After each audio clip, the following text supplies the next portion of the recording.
And we are out there, and welcome everyone to another great edition. Tonight, Jonathan Reed joining us, infamous for his encounter with an extraterrestrial that he ended up taking home and putting in the freezer. You know, I've really been looking forward to this program. Yes. We have been given some video footage. Now, Jonathan couldn't, let's...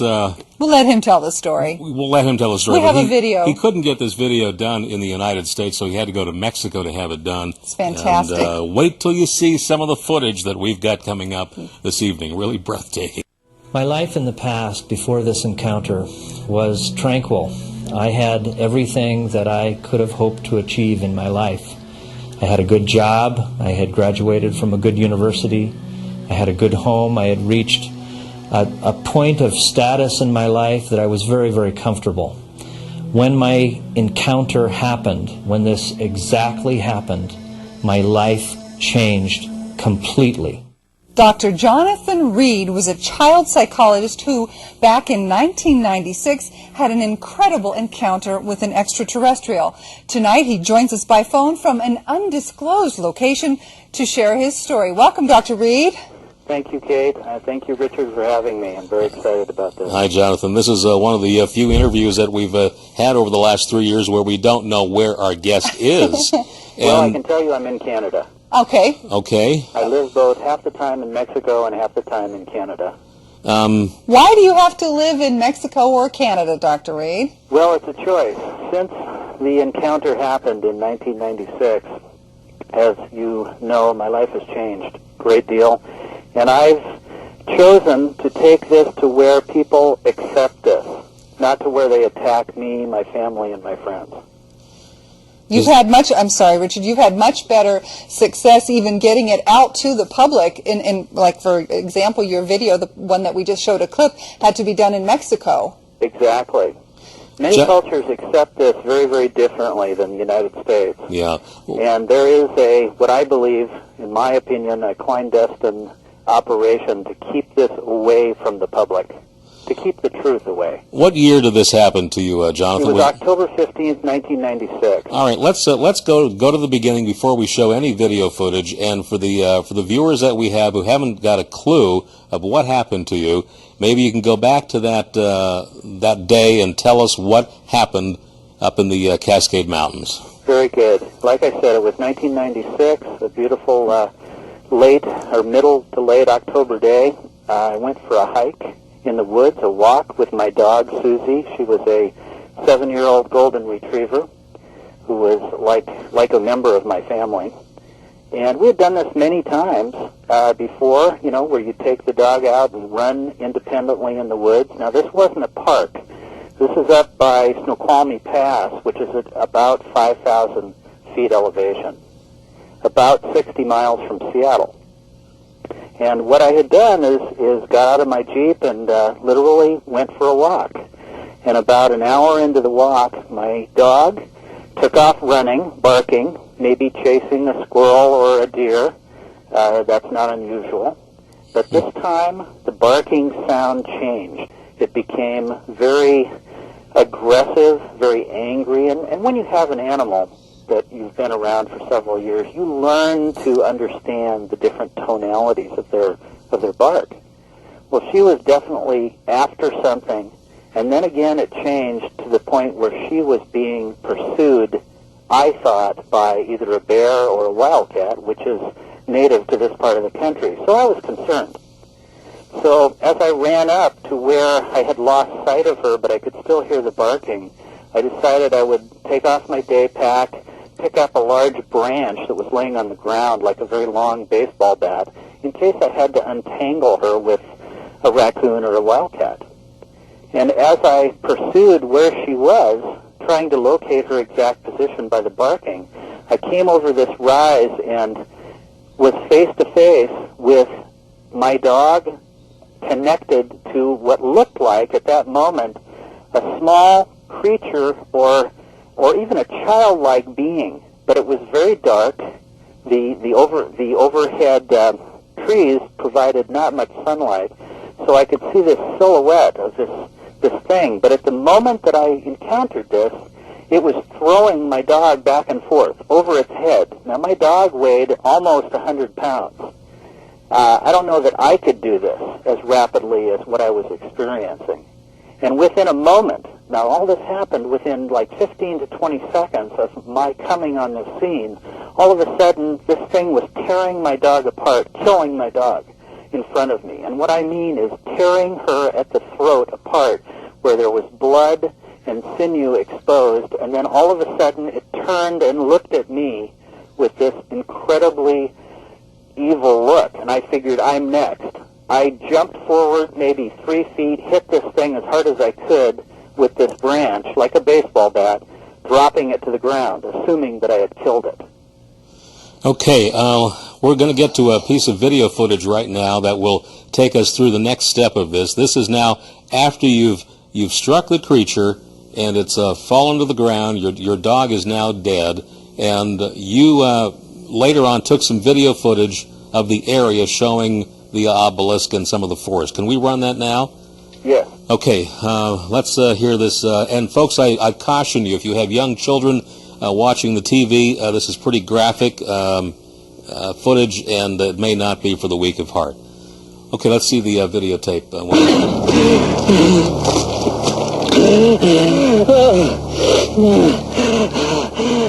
Focus.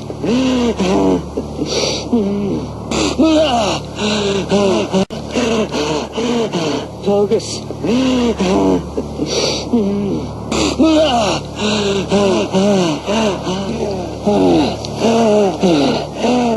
This creature, this body that lay on the ground bleeding in front of me, from the wound that I inflicted, only the remains of my dog, this white powder, this white ash at the feet of this creature.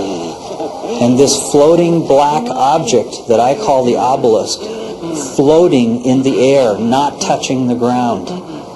I photographed all of this with the video camera and with a still camera, hoping that something would be recorded, hoping somehow to record this moment and regain my sanity.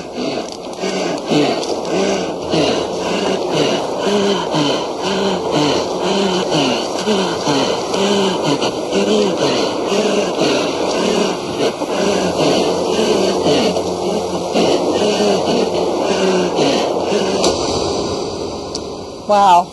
There's the obelisk. Now, Jonathan, as we were watching that, it looks like at times the video itself is pretty poor quality. Obviously, you're upset. You're running with this. You sound like you're out of breath. Perhaps you even became ill there at one point. But was there something that would make the video quality itself so sketchy? Yes, definitely. The video camera that I was using was a very old model of a Nikon video camera. And I was instantly sick. Once I hit this creature, I fell to the ground and basically couldn't even stand up for over an hour. And I was violently sick. I mean, almost like my body had been poisoned. I couldn't control my bowels. I was throwing up. I couldn't breathe correctly. I was a mess. I felt like I was having a massive heart attack. And again, I'm up in the middle of nowhere in the woods with no one around.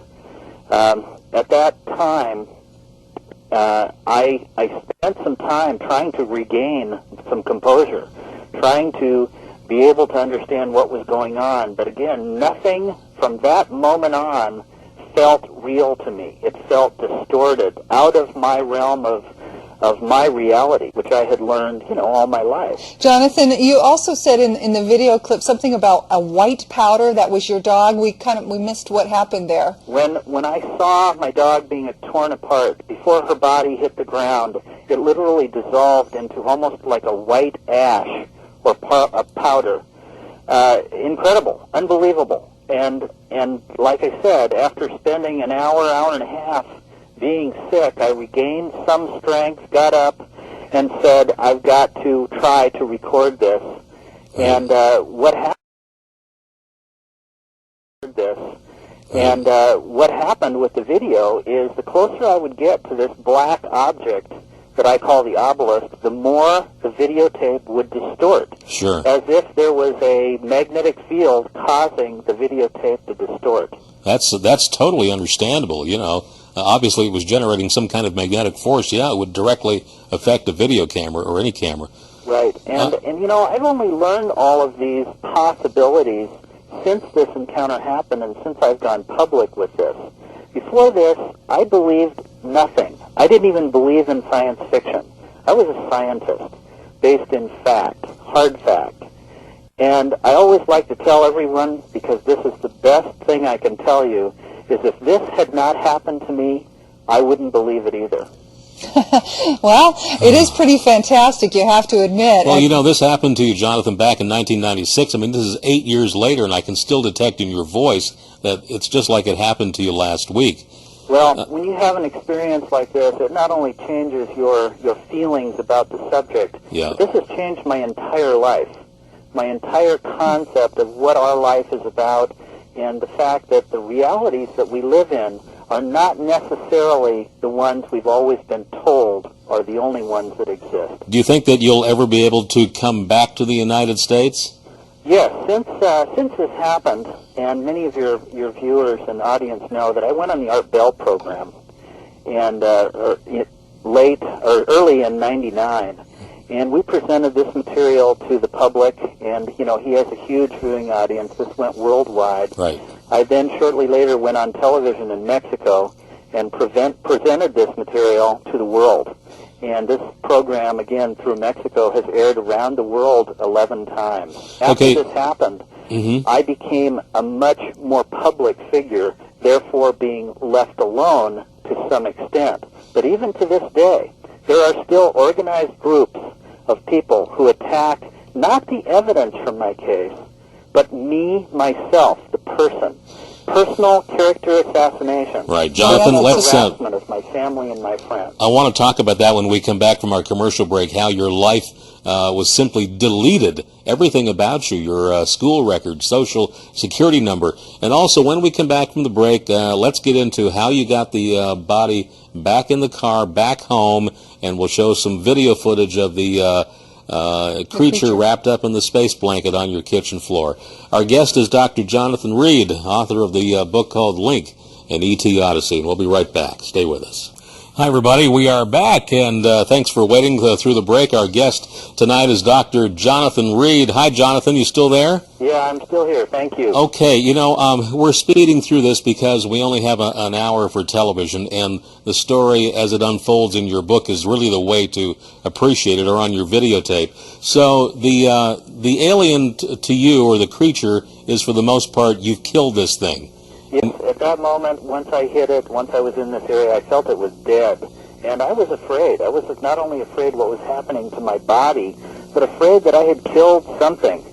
And my mind was, you know, going 100 miles an hour. So I actually started to think, well, maybe I should hide this body for two reasons. Number one, maybe I had killed it, maybe I was in trouble, and also maybe I could bring somebody back to take a look at this with me, to make some sense out of all that wasn't making sense.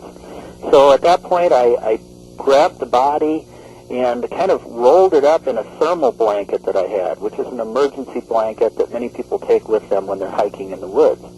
And I had a pack, and I had some water, and my cameras, and a couple other small items. So I pulled out this thermal blanket, and I thought, okay, I'll use it to cover it up, to hide it, to keep the animals away from it.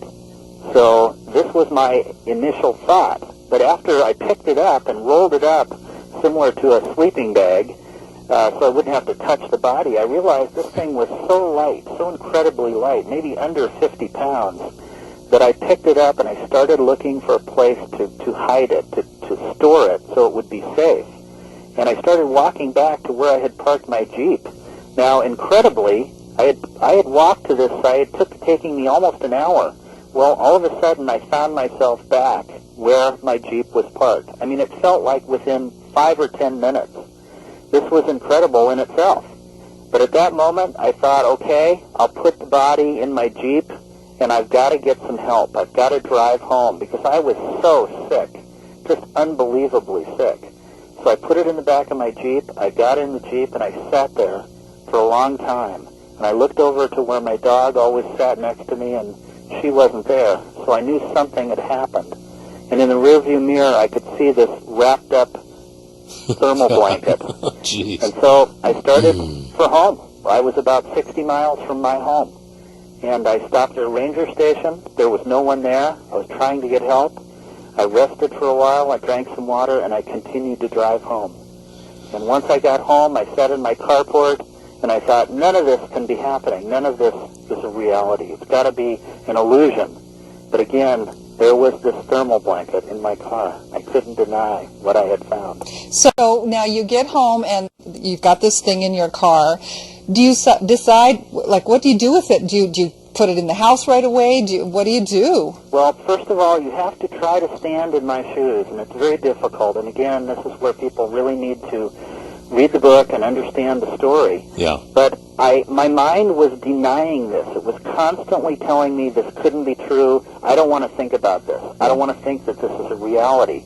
So my mind said, put this somewhere where you don't have to look at it, where you don't have to think about it. Maybe you can feel better tomorrow. Maybe you can bury this thing, and all of it will become an illusion.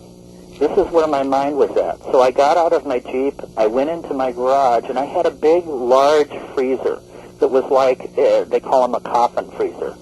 And I thought, okay, there's not much in there. This body will decompose if it's not refrigerated.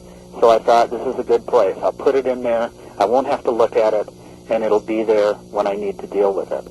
So I put it in the freezer. I went in the house, and I tried to calm down. I tried to get well. And a few hours later, I had talked myself into believing that what was in my freezer couldn't have been this creature. It had to be my dog, Susie. Maybe my dog, Susie, got killed somehow. Maybe I couldn't handle it. Maybe my mind was going into shock. So I told myself, that's it. Susie has to be in the freezer. And I had to prove that to myself. I went back out to my garage, opened the freezer, took this wrapped package out, laid it on the table, and opened it up. And at that moment, it wasn't my dog. It was, in fact, the body of this creature. And there it is in the freezer with your pork chops. Well, you know, we can laugh about it now. Have to throw that meat away. But yeah, at the time, it seemed the most logical thing to do. Now, I mean, I'm sure people have asked you this before. So you thought you killed this creature.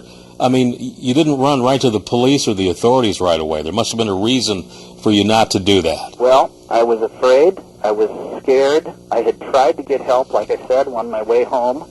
As soon as I got home, I made phone calls to my friends, my girlfriend, trying to get them to help me because I was so sick, trying to make some sense out of this. And the next day, my friend came over, and I explained to him what had happened. He thought I was crazy. But then I proved to him what I had. And from that step on, we tried to get help. We called many places. We called the police. We called the Air Force. We called different organizations that we felt would be interested. Of course, everyone thought we were crazy. I can just imagine calling the Air Force and going, hello, sir, we've got a dead E.T. in the freezer. What we did is we posed the question. What we did is we posed the question, what if someone found this? What would they do? Okay. Where would they go with this information?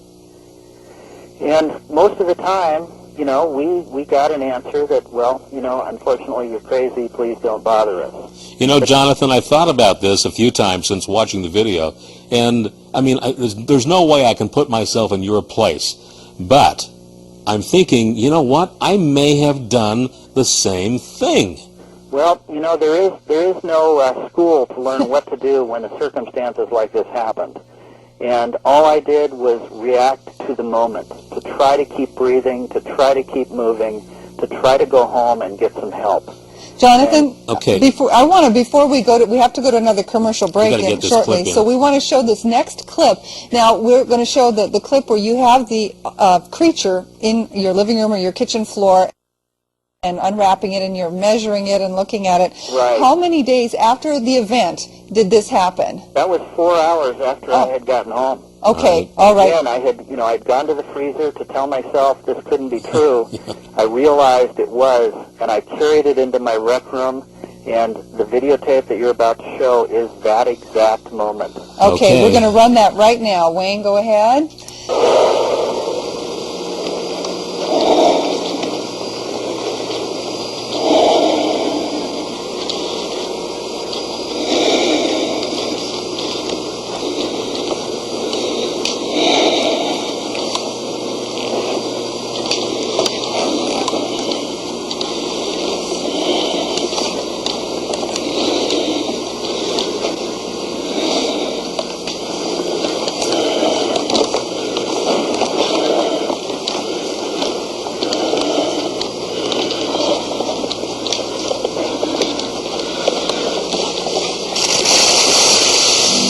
I opened this up, and again I was very sick. I was still having many troubles breathing, but I needed to record this. I needed to record it for me, if for no one else, to make sure that I was seeing what I felt was in front of me, what the reality of this moment was. So I did this alone, and I opened the blanket, and I looked at this body.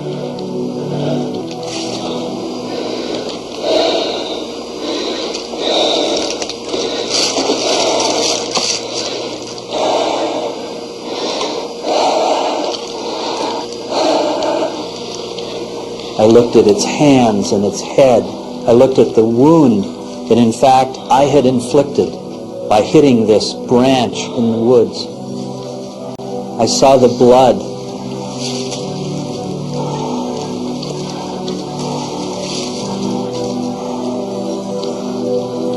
I didn't realize at the time that in fact this creature was not dead. I felt that it was dead. And only 3 days later did I realize that even in this video, in this moment, you could see signs of its eyes moving and its facial muscles moving. But because of my sickness, because of my fatigue, and maybe because I did not want to accept this reality, I did not see this eye movement at this time.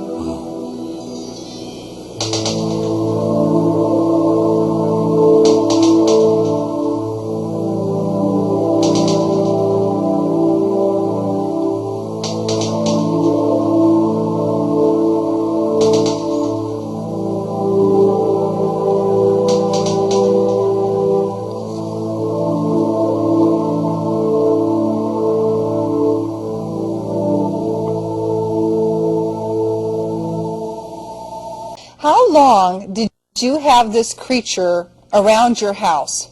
I had this creature in my house, in my possession for 9 days, where I was taking it out of the freezer, showing it to friends and colleagues that worked with me at the University of Washington Medical Center, and where we actually had the opportunity to take samples from the wound that I inflicted, the blood samples, the tissue samples of its skin, and also cranial material.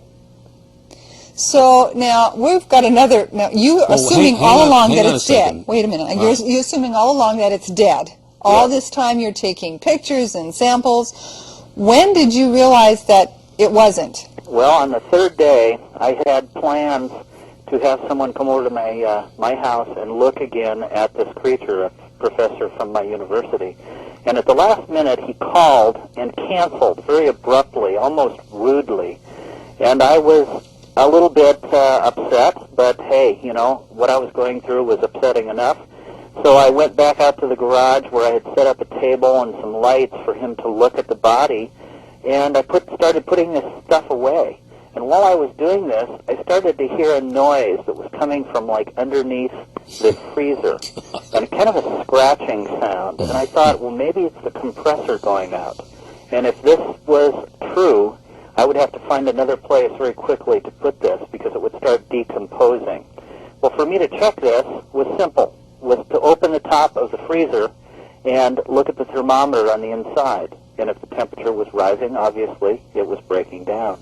So, without thinking, I just went over, opened the lid, and at this moment, this creature sat up out of the middle of this thermal blanket and started screaming at me with this terrific energy that almost pushed me against the wall. All right, Jonathan, you, that's amazing. I mean, that just sends a shiver I have through. to tell the viewers, the screaming, we've been playing this now a few times in our house, and we have a small cat who really doesn't pay any attention to us most of the time. In fact, he doesn't pay attention to much of anything. However, when this scream went on TV last night, or a couple nights ago, he got all upset and his back arched, and there he was. Yeah.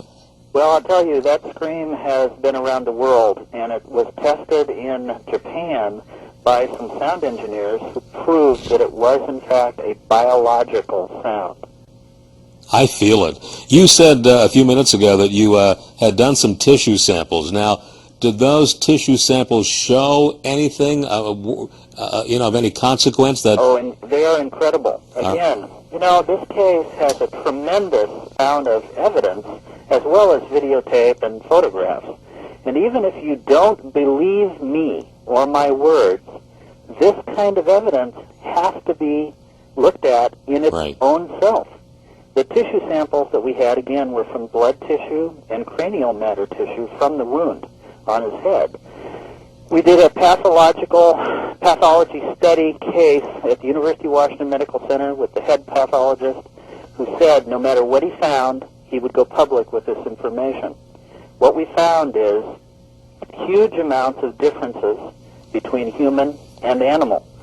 And one of the most impressive finds is that it had 46 chromosomes, exactly like human, but 9 of them were definitely not human, and the closest representation to those we could find was dolphins and sea tortoise. That means this creature was genetically engineered, most likely to work in our atmosphere. This was like a robot that was built to do this job. Well, that would make sense. The only reason, how else could it stay alive in a freezer for 3 days without any air? People say that, but we have to consider something. Penguins live at 52 degrees below zero their whole life. Sure. And that's something we don't even think about. That's true. I'm sorry, Richard. There's more evidence also that you had. There's some kind of a cuff. Wayne, I think we have a photograph of this cuff. Jonathan, can you tell us about this? Yes. What we've called this is the Link artifact. And again, the name of the book is Link for many reasons. But we've determined that this metal technology is almost like a remote control or a communication device between the user, the person who puts this on, and I say person loosely, the being who wears this, and the people who control him or communicate with him.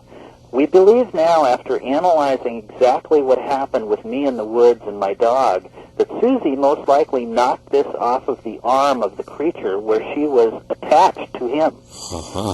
Knocking him out of reception, so to speak. And later I found this device kind of under the brush when I was gathering the body up, and I brought it home.